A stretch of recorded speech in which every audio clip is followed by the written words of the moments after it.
बांकीपुर चुनाव के हार के बाद से ही राष्ट्रीय जनता दल के राष्ट्रीय कार्यकारी अध्यक्ष लालू प्रसाद यादव के बेटे और नेता प्रतिपक्ष तेजस्वी यादव लगातार एक्शन में दिख रहे हैं और अपनी जमीन को खिसकता देख और कद को गिरता देख कहीं ना कहीं तेजस्वी यादव लगातार अब सड़क से लेके सदन तक बिहार की जनता के मुद्दों को उठाना चाह रहे हैं। और इसी कड़ी में कल राष्ट्रीय जनता दल की ओर से राजभवन मार्च का ऐलान किया गया है और मार्च को लेके जो तैयारियां हैं वो अंतिम चरण पे हैं। लगातार तेजस्वी यादव ने हुंकार भरते हुए दहाड़ते हुए कहा था कि छात्रों पर जिस प्रकार से AK-47 से फायरिंग किया गया, लगातार शिक्षा व्यवस्था गिरती जा रही है और नीट प्रश्न पत्र का जो प्रकरण था, जो लीक था और जिस प्रकार से छात्रों पर लाठीचार्ज किया गया, इन तमाम मुद्दों को लेके बिहार में कल राष्ट्रीय जनता दल की ओर से राजभवन मार्च किया जाएगा और इसका नेतृत्व तेजस्वी यादव की ओर से किया जाएगा। और इसको लेके लालू प्रसाद यादव ने तमाम अपने विधान पार्षद, सांसद और विधायकों और कार्यकर्ताओं को अल्टीमेटम दे दिया है कि कल पटना में मौजूद रहना और तेजस्वी यादव के हाथ को मजबूत करने के लिए पाटलिपुत्रा की सांसद और तेजस्वी यादव की बड़ी बहन मीसा भारती भी मैदान में उतर चुकी है। और इसी कड़ी में सम्राट की सरकार पर मीसा भारती ने निशाना साधते हुए कहा कि जिस प्रकार से छात्रों पर अत्याचार हुआ है, जुल्म हुआ, उसके आवाज़ को बुलंद किया जाएगा। और वहीं बिहार में डस्टबिन घोटालों को लेके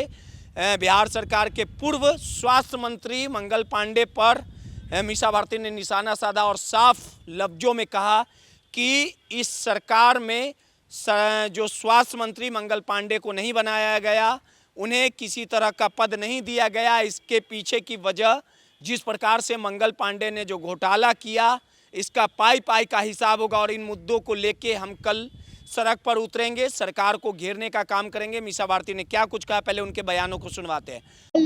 नेट स्टूडेंट्स को लेकर के और भी बहुत सारे मुद्दे हैं जो बिहार के जो स्टूडेंट्स हैं, और कहा जाता है कि युवा जो है वो भविष्य होता है, तो उसके लिए, उसके डिमांड के लिए, और खासतौर पे आप देखिए जिस तरह से सिवान की घटना हुई, दिल्ली की घटना अलग थी, वहाँ भी पैलेट गन चलाया गया।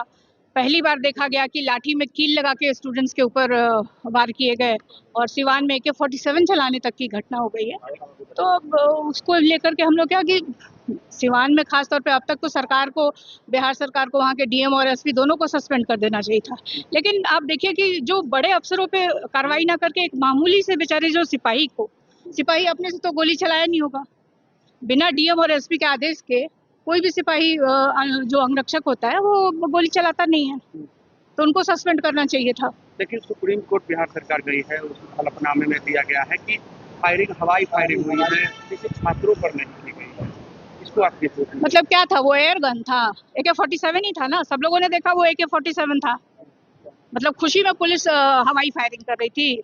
और जो अगर फायरिंग, किसी तरह की भी जो फायरिंग होती है, तो इतनी ज्यादा भीड़ थी वहाँ पे, और उससे ये कहीं भी किसी बच्चे को भी लग सकता था। तो अब तो सरकार, आप देखिए बिहार में सरकार है जिसको जनता से कोई लेना देना नहीं है। बिहार में डस्टबिन घोटाला हुआ है, जहाँ 500 का डस्टबिन 15,000 का डस्टबिन, स्वास्थ्य विभाग में ये मंगल पांडे के वक्त के डस्टबिन घोटाला। देखिए कहीं ना कहीं यही कारण रहा, मंगल पांडे जी को फिर से दोबारा उनको मौका नहीं मिला, मंत्री नहीं बनाया गया, क्योंकि सबको पता था कि इस तरह का घोटाला हुआ है।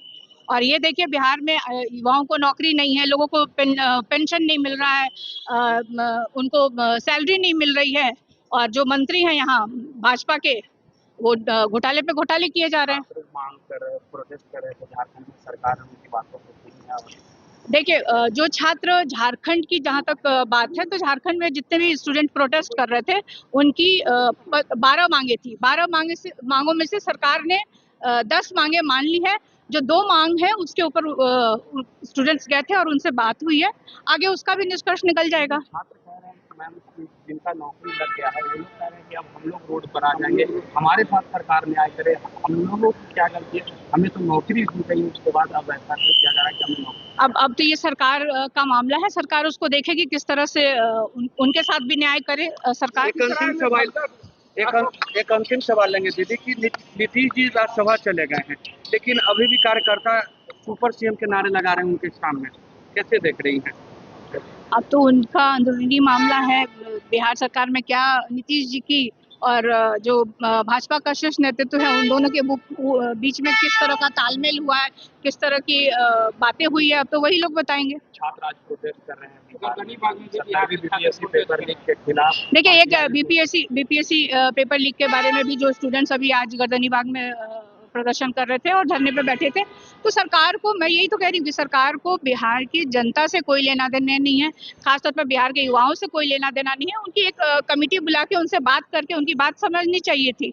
तो आपने साफ तौर पे सुना कि लालू प्रसाद यादव का कल पूरा परिवार तेजस्वी यादव के साथ मैदान में उतरेगा। मीसा भारती भी पटना पहुंच चुकी है और देखना दिलचस्प होगा कि जब तेज प्रताप यादव जेल से छूटे थे तो अपने भाई से मुलाकात की थी। दोनों के भाइयों में प्यार भी पनप रहा है। क्या तेजस्वी के साथ तेज प्रताप यादव भी शामिल होंगे? ये सब कुछ आने वाले समय में देखना दिलचस्प होगा। सहयोगी मुन्ना के साथ रोहित, माई पीडीएस समाचार पटना।